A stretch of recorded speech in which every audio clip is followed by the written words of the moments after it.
ਰੱਬ ਦੇ ਨਾਮ ਦੇ ਟੋੜਨਾ ਸੱਜਣੋ ਮਿੱਤਰੋ ਤੇ ਬੇਲੀਓ ਤੇ ਸੰਗੀਓ, ਮੇਰਾ ਸਭਨਾਂ ਨੂੰ ਪ੍ਰੇਮ ਭਰਿਆ ਸਤਿ ਸ੍ਰੀ ਅਕਾਲ, ਸਲਾਮ ਅਲੈਕਮ ਔਰ ਨਮਸਕਾਰ।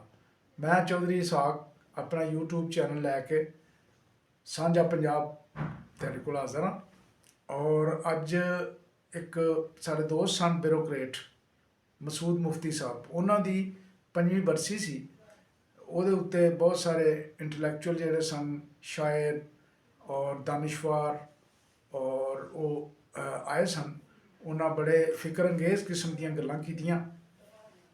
ਔਰ ਜਿਹੜਾ ਪਾਕਿਸਤਾਨ ਦੀ ਇਸ ਵੇਲੇ ਸਿਚੁਏਸ਼ਨ ਹੈ ਜਾਂ ਜਦੋਂ ਤੋਂ ਸ਼ੁਰੂ ਹੋਈ ਔਰ ਆਖਰ ਤੱਕ 70 77 75 ਸਾਲ ਤੋਂ ਜੋ ਹਾਲਾਤ ਹੋਏ ਉਹਦੇ ਮੁਤਾਬਕ ਸਾਰਿਆਂ ਨੇ ਗੱਲਾਂ ਕੀਤੀਆਂ। ਉਹਦੇ ਵਿੱਚ ਮੁਲਕ ਦੇ ਬਹੁਤ ਵੱਡੇ ਐਜੂਕੇਸ਼ਨਿਸਟ, ਇੰਟਲੈਕਚੁਅਲ ਔਰ ਆਪਣਾ ਬਹੁਤ ਸਾਰੇ ਇੰਸਟੀਟਿਊਸ਼ਨ ਦੇ ਉਹ ਰਿਐਕਟਰ ਰਹੇ, ਕਿਤੇ ਆਪਣਾ ਪ੍ਰਿੰਸੀਪਲ ਵੀ ਰਹੇ, ਪ੍ਰੋਫੈਸਰ ਫਤਿਹ ਮੁਹੰਮਦ ਮਲਕ ਸਾਹਿਬ, ਔਰ ਦੂਸਰੇ ਸਨ ਆਪਣਾ ਕਿਸ਼ਵਰ ਨਈ ਸਾਹਿਬ, ਉਹਨਾਂ ਨੂੰ ਸਾਰਾ ਜੱਗ ਜਾਣਦਾ ਔਰ ਉਹ ਜਗਤ ਆਪਾ ਵੀ ਨੇ।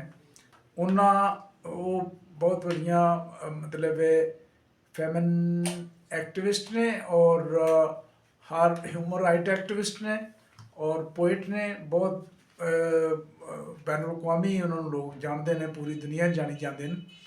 ਉਹ ਕਿਸ਼ਵਰ ਨਈ ਸਾਹਿਬ ਉਹ ਵੀ ਸਨ, ਔਰ ਦੂਸਰਾ ਹਮੀਦ ਸ਼ਾਹਿਦ ਸਾਹਿਬ ਸਨ, ਔਰ ਤੀਸਰੇ ਪ੍ਰੋਫੈਸਰ ਜਲੀਲ ਆਲੀ ਸਾਹਿਬ, ਔਰ ਸਾਡੀ ਇੱਕ ਜਰਨਲਿਸਟ ਨੇ ਫਰੀਦਾ ਹਫੀਜ਼ ਸਾਹਿਬ ਉਹ ਸਨ, ਔਰ ਮੁਫਤੀ ਸਾਹਿਬ ਦੀ ਬੇਗਮ ਸਾਹਿਬ ਸਨ। ਉਹਨਾਂ ਇਹ ਸਾਰਾ ਕੀਤਾ। ਮਗਰ ਉਹਨਾਂ ਦੀਆਂ ਜਿਹੜੀਆਂ ਗੱਲਾਂ ਸਨ ਫਿਕਰ ਅੰਗੇਜ਼, ਉਹਨਾਂ ਦੇ ਵਿੱਚ ਹਮੀਦ ਸ਼ਾਹਿਦ ਸਾਹਿਬ ਨੇ ਔਰ ਪ੍ਰੋਫੈਸਰ ਆਲੀ ਸਾਹਿਬ ਨੇ, ਉਹ ਬੜਾ ਚੂੰਕਿ ਇੰਟਲੈਕਚੁਅਲ ਨੇ ਉਹ ਔਰ ਬੜੇ ਹਸਾਸ ਹੁੰਦੇ ਨੇ, ਉਹਨਾਂ ਨੇ ਆਪਣਾ ਬੜਾ ਫਿਕਰ ਅੰਗੇਜ਼ ਗੱਲਾਂ ਕੀਤੀਆਂ ਕਿ ਜਦੋਂ ਪਾਕਿਸਤਾਨ ਬਣਿਆ, ਜਦੋਂ ਮੁਫਤੀ ਸਾਹਿਬ ਚੂੰਕਿ ਈਸਟ ਪਾਕਿਸਤਾਨ ਦੇ ਵਿੱਚ ਕੈਦ ਵੀ ਰਹੇ ਸਨ ਜਦੋਂ ਬੰਗਲਾਦੇਸ਼ ਬਣਿਆ, ਔਰ ਉਹਨਾਂ ਸਾਰਾ ਇਹ ਨਿਚੋੜ ਕੱਢਿਆ ਕਿ ਬੰਗਲਾਦੇਸ਼ ਸਾਨੂੰ ਵੱਖਰਾ ਨਹੀਂ ਸੀ ਹੋਣਾ ਚਾਹੁੰਦਾ, ਮਗਰ ਫੌਜ ਨੇ ਔਰ ਬਿਊਰੋਕਰੇਸੀ ਨੇ ਔਰ ਵੈਸਟ ਪਾਕਿਸਤਾਨ ਵਾਲਿਆਂ ਨੇ ਹਾਲਾਤ ਇੰਝ ਦੇ ਬਣਾ ਦਿੱਤੇ ਸਨ ਕਿ ਉਹ ਮੈਜੋਰਟੀ ਨੇ ਮਿਨੋਰਟੀ ਕੋਲੋਂ ਅਲੱਗਾ ਹੋਣਾ ਮੰਗ ਲਿਆ ਕਿ ਅਸੀਂ ਅਲੱਗਾ ਹੋਣਾ। ਔਰ ਉਸ ਵੇਲੇ ਪਾਕਿਸਤਾਨ ਦੀ ਜਿਹੜੀ ਟੋਟਲ ਆਬਾਦੀ ਸੀ ਉਹ ਤਕਰੀਬਨ 10 ਕਰੋੜ ਸੀ, ਜਿਹਦੇ ਵਿੱਚੋਂ 6.5 ਕਰੋੜ ਜਾਂ 6 ਕਰੋੜ ਬੰਗਾਲੀ ਸਨ, ਔਰ ਬਾਕੀ ਵੈਸਟ ਪੰਜਾਬ ਦੇ ਲੋਕ ਸਨ, ਜਿਹਦੇ ਵਿੱਚ ਸਾਰੇ ਚਾਰੇ ਸੂਬੇ ਸਨ। ਉਹਨਾਂ ਨੇ ਕਿਹਾ ਕਿ ਮੁਫਤੀ ਸਾਹਿਬ ਨੇ ਕਿਹਾ ਸੀ ਕਿ ਜਿਹੜੇ ਮੇਰੀ ਬੜੀ ਖੁਆਇਸ਼ ਹੈ, ਮਸਤਨਸਰ ਹੁਸੈਨ ਤਾਰੜ ਸਾਹਿਬ ਜਿਹੜੇ ਬੜੇ ਵੱਡੇ ਇੰਟਲੈਕਚੁਅਲ ਨੇ ਔਰ ਸਫ਼ਰਨਾਮੇ ਵੀ ਲਿਖੇ ਨੇ ਉਹਨਾਂ ਦੇ ਸਾਹਮਣੇ ਉਹਨਾਂ ਕਿਹਾ ਸੀ ਕਿ ਪਾਕਿਸਤਾਨ ਦੇ ਵਿੱਚ ਮੈਂ ਉਦੋਂ ਖੁਸ਼ ਹੋਵਾਂਗਾ ਜਦੋਂ ਇਹ ਜਿਹੜੇ ਈਸਟ ਪਾਕਿਸਤਾਨ ਦੇ ਜ਼ਿੰਮੇਦਾਰ ਸਨ, ਭਾਵੇਂ ਫੌਜੀ ਸਨ, ਜ਼ਿਆਦਾ ਤੇ ਫੌਜ 'ਤੇ ਜਾਂਦਾ ਇਲਜ਼ਾਮ, ਕਿ ਉਹਨਾਂ ਨੇ ਇੱਕ ਤੇ ਉਹਨਾਂ ਇਕਤਦਾਰ ਮੁਜੀਬੁਰ ਰਹਿਮਾਨ ਨੂੰ ਕਿਉਂ ਨਹੀਂ ਮੁੰਤਕਿਲ ਕੀਤਾ, ਕਿਉਂਕਿ ਉਸ ਵੇਲੇ ਜਨਰਲ ਯਹੀਆ ਖਾਨ ਜਿਹੜਾ ਮਾਰਸ਼ਲ ਐਡਮਿਨਿਸਟ੍ਰੇਟਰ ਸੀ ਔਰ ਉਹਨੇ ਹੀ ਇਕਤਦਾਰ ਮੁੰਤਕਿਲ ਕਰਨਾ ਸੀ। ਔਰ ਦੂਸਰਾ ਇਹ ਕਿ ਜਿਹੜੇ ਹਮੂਦ ਰਹਿਮਾਨ ਕਮਿਸ਼ਨ ਰਿਪੋਰਟ ਦੇ ਮੁਤਾਬਕ ਜਿਹੜੇ ਜਨਰਲ ਫੌਜੀ ਜਨਰਲ ਜਿਨ੍ਹਾਂ ਨੂੰ ਜ਼ਿੰਮੇਵਾਰ ਠਹਿਰਾਇਆ ਗਿਆ ਸੀ ਇਹ ਸਾਰੇ ਮਸਲੇ ਦਾ, ਉਹਨਾਂ ਨੂੰ ਕਿਸੇ ਨੂੰ ਵੀ ਉਹਨਾਂ ਨੂੰ ਹੁਣ ਤਾਂ ਸਜ਼ਾ ਮੌਤ ਚਾਹੀਦੀ ਸੀ, ਮਗਰ ਉਹ ਕਈ ਜਿਹੜੇ ਸਨ ਉਹ ਦੁਬਾਰਾ ਫਿਰ ਆਪਣੀਆਂ ਨੌਕਰੀਆਂ 'ਤੇ ਆਪਣੇ ਕੰਮਾਂ 'ਤੇ ਲੱਗ ਗਏ ਔਰ ਉਹਨਾਂ ਨੂੰ ਸਜ਼ਾ ਕਦੀ ਨਹੀਂ ਹੋਈ। ਮੁਜਰਮ ਜਿਹੜੇ ਨੇ ਉਹ ਬਾਅਦ 'ਚ ਵੀ ਇਕਤਦਾਰ 'ਚ ਆ ਜਾਂਦੇ ਨੇ। ਬਹੁਤ ਮਿਹਰਬਾਨੀ, ਰੱਬ ਰੱਖਾ। ਔਰ ਮੇਰੇ ਇਸ ਚੈਨਲ ਨੂੰ ਸਾਂਝਾ ਪੰਜਾਬ ਨੂੰ ਤੁਸੀਂ ਸਬਸਕ੍ਰਾइब भी करना है और टली दे बटन भी दबाना है। ये पंजाबी चैनल है। रब रखा। उधर से कॉल आएगी तो बात होगी, तो जब बात हुई ये इसमें सेल मेरा कल बात बंद हो जाता है, ये इसमें सेल खत्म हो गया लगता है, ये ऑफ हो जाएगा, दोबारा हो जाएगा। तो ऐसा ही था कि वो फिर बुलाया गया जब गवर्नर साहब की तरफ से सिर्फ एक ही मैसेज आया था जी आप चार्ज छोड़ें और यहाँ से आप तशरीफ़ ले आएँ। तो ये पहला वाक़या है, जैसे सर्विस में आदमी हो तो कैसे कैसे वाक़यात उनको बर्दाश्त करने पड़ते हैं। दूसरा वाक़या, हम थे ऑक्सफोर्ड यूनिवर्सिटी का इस्लामाबाद लिटरेचर फेस्टिवल था और उन्हीं के साथ एक भरपूर एक नशिस्त थी और मैं उनके साथ बैठ के सवाल जवाब कर रहा था।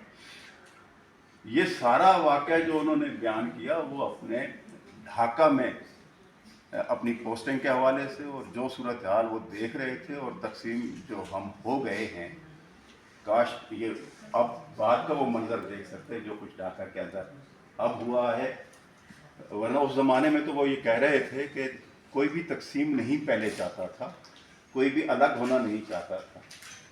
जिन्हें वोट ज़्यादा मिले थे, अगर उन्हें इक़्तिदार मिल जाता तो हम इस सूरत हाल तक ना पहुँचते। ये उनका नुक्ता नज़र था उसमें। और भारत की मुदाखलत का हवाला उन्होंने बहुत सारे दिए। फिर उसके बाद उन्होंने अपने जेल जाने का यानी कैदी बन जाने का और सारे ज़माने का वाक़यात उन्होंने सुनाए थे। तो वो मंज़र जो है वो मेरी नज़र से उनसे जो बातें रही हैं वो आंखों से जाता नहीं है नूर, और ज़हन में उनकी आवाज़ गूंजती रहती है। मुझे याद है उसी तकरीब में मुसलसल हुसैन तारड़ बैठे हुए थे सामने, तो उन्होंने कहा कि मेरी ज़िंदगी में मेरी एक ख्वाहिश है कि काश जो लोग इसके मुजरिम हैं इसके काश उन्हें मैं अपनी आंखों के सामने फांसी पे चढ़ते देखूं। लेकिन ऐसा तो नहीं होता। होता यह है कि जो मुजरिम होते हैं वो हर बार बच जाते हैं और किसी न किसी नए लिबादे में आपके सामने आते हैं और कुछ न कुछ बहाना बना के कौमी सालमियत का फिर से वही खेल शुरू कर देते हैं जो पहले था। हालांकि इस मुल्क को बचाने के लिए सबसे बुनियादी ज़रूरत यही है कि अवाम को एम्पावर किया जाए। वही जो आपकी आइन में लिखा हुआ है, आपके आइन में ये लिखा हुआ है कि जो कुछ अवाम चाहते हैं, जिनको मुंतखब करते हैं, उन्हीं के ज़रिए इस मुल्क के वसाइल को, इस मुल्क के इक़्तिदार को, हाकिमियत आला का तस्वुर जो है वो यही है कि खुदा हक में आला है। और किया और एक नया फील्ड किया और अब जमात इस्लामी भी उसको ओन कर रही है। जबकि पाकिस्तान में एक नई बात होती जाती है और ये नहीं पता चलता कि पाकिस्तान में हुकूमत जमहूरी है, अवामी है कि फौजी है। ये बातें उनकी ज़िंदगी में नहीं हुई और उन्होंने नहीं देखी। और हम हैं वो हमसे 5 साल पहले गुजर गए और ये चीज़ें बहुत तकलीफ देखी जो कुछ आजकल हो रहा है इंडिया में। मैं बांग्लादेश बनने से पहले भी बंगाल गई थी। मैं अक्टूबर में गई थी और नवंबर में वापस आ गई थी। और फिर मैं जब वापस आ रहे थे ये लोग, तो मैं बॉर्डर पे खड़ी थी और बॉर्डर पे खड़े होने पे चौधरी फजल में थे। चौधरी फजल बेचारे से खड़ा नहीं हुआ जा रहा था। तो मैंने कहा सर जी तुम बह जाओ। कहने लगे ओ खलोता है। वो खट साहब खड़े थे तो इसलिए उनको देख कर ओ खलोता है, तो उसकी वजह से वो खड़े रहे। लेकिन ये कि जब मुफ्ती साहब जिस दिन आए हैं उनको मैंने भी रिसीव किया, बुशरा और बाकी सब दोस्त मौजूद थी। मैंने अखबार में एक लाइन की खबर लगा दी कि मसूद मुफ्ती साहब वापस आए हैं और वो अपने तासुरात कैद के दौरान क्या रहे वो सुनाएंगे, लोगों को सुनाएंगे। और नेशनल सेंटर में टाइम दिया था 4 बजे का, लेकिन 3 बजे से लोग आ गए थे। आप यकीन करें कि ये हाल था कि हॉल के बाहर हमें बाहर माइक्रोफोन लगाने पड़े थे, इतना रश था। खैर वो जज्बाती वक्त था, उनका भी जज्बाती वक्त था, हमारा भी जज्बाती वक्त था कि हमारे साथ ज्यादती हुई है कि उनके साथ ज्यादती हुई है। वो न हम मानते थे न वो मानते थे। लेकिन असल बात ये है कि हमारी ब्यूरोक्रेसी जो थी और फौज जो थी, जो इस वक्त इकट्ठी हुई है बंगाल में, उस वक्त भी इकट्ठी हुई है। इस वक्त हम नहीं हमने अवाम की राय नहीं मालूम कर रहे किसी चीज़ से। हम सिर्फ असम्बली का इजलास बुलाते, पार्लियामेंट का इजलास बुलाते, सेनेट का इजलास बुलाते और कहते थे कि ये अवाम के मुतालिक फैसले हमने कर लिए। और हमसे कुछ पूछा नहीं जाता। अब देखते हैं बंगाल में क्या होगा, क्योंकि बंगाल जो है उसमें इस वक्त नौजवान हुकूमत कर रहे हैं और नौजवानों का काफिला आगे आ रहा है। तो अब देखते हैं। मुझे इसमें ये भी याद आता है कि इतनी तकलीफ होती थी जब वो वहाँ पे इंडिया जाती थी तो वहाँ बोर्ड लगे होते थे जिसमें जनरल अरोड़ा और जनरल नियाजी की तस्वीर होती थी और जिसके नीचे लिखा होता था ये होते हैं जीतने वाले और ये होते हैं हारने वाले। इतनी तकलीफ दे बातें उस वक्त होती थी। और म्यूजियम जो उन्होंने बनाया है लिबरेशन म्यूजियम, वो तो देखा नहीं जा सकता आपसे, क्योंकि पहली तस्वीर कद आदम लगी हुई है जिसपे वो दस्तखत करते हुए दिखाए जाते हैं। और ये बातें तो हैं, लेकिन मुझे ये बताया है कि बंगाल में तो नेपाल में भी हो गया, बंगाल में भी हो गया, श्रीलंका में भी हो गया, नेपाल में भी हो गया कि तमाम पुराने 50 साल पहले लोग चले गए। हमारे यहाँ क्या होगा? हमारे यहाँ भी ये सोचने की बात आती है कि अगर आज मुफ्ती वसंतोस्ती होते तो बताते कि ये ब्यूरोक्रेसी कर क्या रही है, इसके हाथों में फौज खोल रही है, खेल रही है, कि फौज के हाथों में ब्यूरोक्रेसी खेल रही है और नाम किसका लिया जा रहा है? अवाम का। अवाम से किसी ने ये भी नहीं पूछा आजकल टमाटर क्या 700 से नीचे आ गए कि नहीं आए। किसी ने नहीं पूछा कि तुम्हारे यहाँ आज 2 वक्त की रोटी का सामान है कि नहीं है। तो ये हाल हमारा अगर हुआ हुआ है तो इसके बारे में लिखने वाले हमारे पास नहीं है। और अगर मैं पूछूं लोगों से कि आपने बंगाल के ख़त्म होने पे किताबें पढ़ी, तो आपको नौजवान नस्ल से किसी से ये नहीं पता चलेगा। मैंने बहुत से नौजवानों को इंटरव्यू किया है कि ये बताओ कि 50 साल पहले मशरक़ी पाकिस्तान का क्या नाम था, तो उन्होंने कहा मशरक़ी पाकिस्तान ही था। उसके बाद क्या नाम है उन्हें नहीं पता था कि ये 50 साल पहले बांग्लादेश बन चुका है। तो जब तक हम अपनी नई नस्ल को और हमारे बाद की जो नस्ल आई है उस नस्ल को और उसके बाद की नस्ल, 3 नस्लें अब तो आ चुकी है, किसी को नहीं कि आखिर ये मार्का क्या हुआ था, क्या ये मार्का हुआ था कि ये मुगालता हुआ था कि ये हमारी फ़ौजों ने हथियार खुद डाले थे। और जो किताब आखिरी किताब आई है अंग्रेज़ी में, उसमें ये लिखा है कि जनरल नियाज़ी को कागज़ पे लिख के दिया जनरल अरोड़ा ने कि इस जगह आपको दस्तखत करते हैं, और जनरल नियाज़ी ने उस जगह तस्वीर कागज़ को परे हट के यूँ मुँह करके बैठ गया और इतनी देर में उन्होंने कागज़ उसके सामने से उठा लिया और यूँ हथियार डालने का मार्का पूरा हो गया। अब यही हाल इस वक्त मोदी साहब का हो रहा है कि उनके जहाज़ साथ गिराए गए हैं और ट्रम्प साहब हमारी मुस्तक़िल दाद दे रहे हैं कि हमने 7 जहाज़ गिरा दिए, लेकिन हम इस फ़ख्र को फ़ख्र समझ रहे हैं, जबकि हमें ये पता है कि हिंदुस्तान अफ़गानिस्तान के ज़रिए से जो साबित भी हो गया 4 दिन की मीटिंग में कि वो हम पे हमलावर हर वक्त होने के लिए तैयार बैठा है। तो हम अपनी लकीरों और इस तरीके से अमेरिका के ईमा पर आने वाले हर आदमी ने हमारी ब्यूरोक्रेसी को तबाह और बर्बाद कर दिया। ब्यूरोक्रेसी से भी हमें गिले हैं, लेकिन उन गिलों के बावजूद वो हमारी रीढ़ की हड्डी थी जो तबाह कर दी गई। जो अयूब से बची वो याह्या ने तबाह कर दी। उसके बाद जो आया उसने उस पर कहाड़ा चढ़ाया। आज कोई विरासत नहीं है, कोई तसलसल नहीं है हमारी ब्यूरोक्रेसी में। हम डम टपाऊ तरीके से पाकिस्तान का काम चला रहे हैं। बहुत अच्छा, सही बात। ये बात और ये बसीरत और ये ज़ाविया निगाह मुझे ये 2 मीनार किताब पढ़ने के बाद पता चला, और इस किताब ने मुझे हकीकत पसंद बनाया। मैं ये समझता हूँ कि हमारे ब्यूरोक्रेसी में जो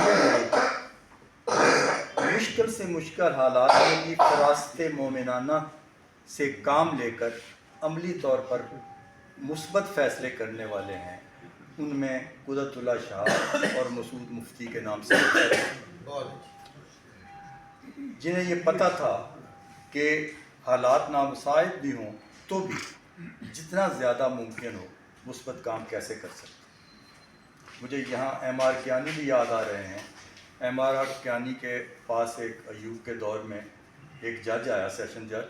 اس نے آ کے انہیں کہا کہ میرے اوپر فلاں کیس میں دباؤ ہے کسی بریگیڈیئر کا. تو ایم آر کیانی نے اسے کہا کہ جا کے واپس جو درست فیصلہ ہے وہ امپلیمنٹ کرو، اگر تم دوبارہ میرے پاس آئے تو میں تمہارے خلاف ایکشن لوں. تو اس طرح کے لوگ ہمارے ہاں رہے ہیں جوڈیشری میں بھی اور بیوروکریسی میں. نظریاتی طور پر میں یہ سمجھتا ہوں کہ مسعود مفتی جو تھے وہ دائیں کے بائیں طرف کھڑے تھے اور بائیں کے دائیں طرف کھڑے تھے. یہ ان کی تحریروں سے صاف ظاہر ہوتا ہے، چاہے وہ افسانہ لکھیں، چاہے وہ کوئی اور تحریر لکھیں، ان سب تحریروں میں یہ عکس ہوتا ہے اور یہ آئینہ داری ہوتی ہے. وہ ایک حقیقت پسند نظریاتی ادیب تھے. بہت بڑی پنچ لائن تو شاید ان کے افسانوں میں حمید شاہ صاحب بیٹھے ہیں نہ ملے، لیکن وہ سچویشن میں جس طرح سے اترتے تھے اور جس باریکی سے اس کا مشاہدہ کرتے تھے، پڑھنے والے کو بھی اتار لیتے تھے اور اس کے اندر کھڑا کر دیتے تھے ایک سچویشن کے اندر. اور یہ ان کی جو صفت ہے، اس کے لیے صرف جزیات نگاری کی اصطلاح کافی نہیں، اس سے کچھ زیادہ. پھر وہ جو حمود الرحمان کمیشن کی رپورٹ، ان کی جو درد مندی ہے پاکستان کے ساتھ، اس کے حوالے سے جو انہوں نے پورشن اس کے ترجمہ کیے اور چھپوائے، وہ بھی ان کا ایک بڑا کارنامہ ہے. ان کی جو درد مندی تھی پاکستان کے ساتھ، وہ انہیں سیاسی جماعت بنانے تک لے آئی، جس کا ذکر بھی ابھی ہوا، جو کہ ان کے مزاج کی بات نہیں تھی، لیکن تڑپ تھی جس نے ان سے وہ کام بھی کروانے پر. ہماری زندگی میں ایک وقفہ ایسا بھی آیا جب ہم ہر ہفتے دونوں مل کے اسلام آباد کلب پہ بیٹھتے تھے اور گفتگو کرتے تھے بغیر کسی منصوبہ بندی کے. گئے اور گفتگو شروع ہو گئی. اب میں زیادہ تر سنتا تھا یا کبھی کبھی کوئی سوال اٹھاتا تھا. تو آج جب میں یاد کرتا ہوں ان محفلوں کو تو مجھے لگتا ہے کہ کہیں کبھی بھی انہوں نے کوئی ذاتی شخصی گفتگو نہیں کی. سارا کا سارا قومی معاملات و مسائل پہ ان کی گفتگو ہوتی تھی اور وہ اپنے زندگی بھر کے تجربات اور مشاہدات کی روشنی میں ماضی کو پرکھتے تھے، حال کو سمجھنے کی کوشش کرتے تھے اور پھر مستقبل کی جانب امید افزا انداز میں نظر کرتے تھے. اب ایسے ہی آج جب میں گھر سے نکلا ادھر آنے کو تو مجھے یہ احساس ہوا کہ مسعود مفتی صاحب جب اپنے بچوں کے پاس جاتے تھے ملک سے باہر تو میں منتظر رہتا تھا کہ جب وہ آئیں گے تو ہماری ہفتہ وار ملاقاتیں اسلام آباد کلب کی شروع ہو جائیں گی. تو آج رستے میں مجھے احساس ہوا کہ کہیں مفتی صاحب وہاں یاد نہ کر رہے ہوں کہ ملک صاحب آئیں تو ہماری باتیں شروع ہوں. اللہ تو زندگی دے میں اللہ تو میں زندگی بھی دے تیار ہوں اور انشاءاللہ جلد ان سے جو چلا ملاقات ہوگی جتنا روشن ہے اور روشن پھر آیا. انہیں بتائیں گے آپ سب لوگوں کا حال، آپ کی محبت کا قصہ. اب یہاں جتنی باتیں ہوئے ہیں ان میں ایک پہلو ان کی شخصیت کا ایسا رہ گیا ہے جو ان کی افسری کا زمانہ ہے. تو اس کے سلسلے میں میں ایک واقعہ بیان کر کے پھر آپ کو نجات دوں گا.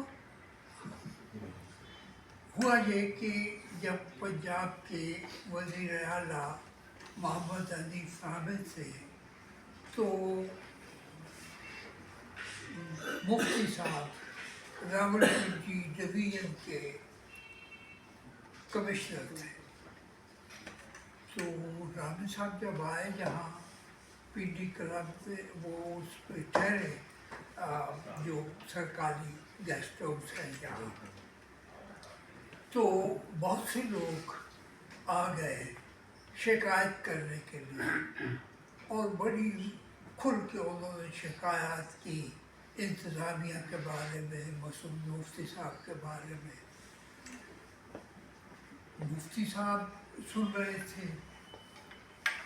जब वो खामोश हुए तो अजलाए एहतराम राबे साहब ने तो नहीं कहा कि आप भी कुछ कहें, लेकिन वो खड़े हो गए और उन्होंने गुफ्तगू शुरू की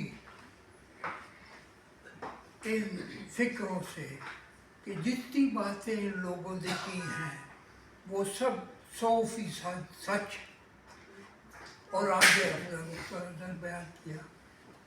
तो जहाँ तक आज की महफिल में उनकी शख्सियत की, और दूसरा मुफ्ती की ये ख्वाहिश काबिल तवज्जो है कि मसूद मुफ्ती के अदब और उनकी फ़नी ज़िंदगी पर तो बहुत बात हुई है और होती रहेगी, मगर अपनी ज़िंदगी के वो कीमती साल जो उन्होंने अपना ख्वाब पूरा करने में सर्फ किए, उस पर तवज्जो नहीं दी गई। अपने इर्द गिर्द की ज़िंदगी और इंसानों की हालत ज़ार से अपना फ़न कशीद करने वाला अगर 2 मीनार लिखता है, उसे यकीनन आवाज़ दोस्त आती है। बुशरा को ये ख्याल यूं ही नहीं आया, वो भी आग में दामन बचाने का हुनर जानती हैं, वरना आला ओहदों पर मुतय्यन ब्यूरोक्रेट की बीवी की अमली ज़िंदगी उन तमाम लवाज़मात से मुबर्रा कैसे होती जो वक्त और माहौल का तकाजा होती है। बुशरा की फिक्र का अंदाज़ा इस वाक़े से बखूबी हो जाता है। 70 की दहाई की बात है। मसूद मुफ्ती कमिश्नर लाहौर थे। मेरी जैसी सरफिरी कुछ ख़वातीन, जिनमें महनाज रफ़ी भी शामिल थीं, और महंगाई के ख़िलाफ़ अमली काम की ख्वाहिशमंद थी। ईद कुर्बान करीब थी और ये दस्तूर था कि इस ईद को जिसे हम बड़ी ईद कहते हैं के बाद गोश्त की कीमत 1 रुपया फी शेर बढ़ जाती थी। अब तो खैर कई 100 बढ़ जाती है सुबह उठे तो चीज़ों की कीमत। हमने पहले इसका रास्ता रोकने के लिए ख़वातीन का एक जुलूस निकालने का मंसूबा बनाया। इंतज़ामिया को पहले से बाखबर करने के लिए कमिश्नर साहब की इजाज़त ज़रूरी थी। हमने इनके दफ्तर जाने की बजाय GOR स्टेट चले गए। बुशरा जी ने हमारी बात बड़ी हमदर्दी से सुनी।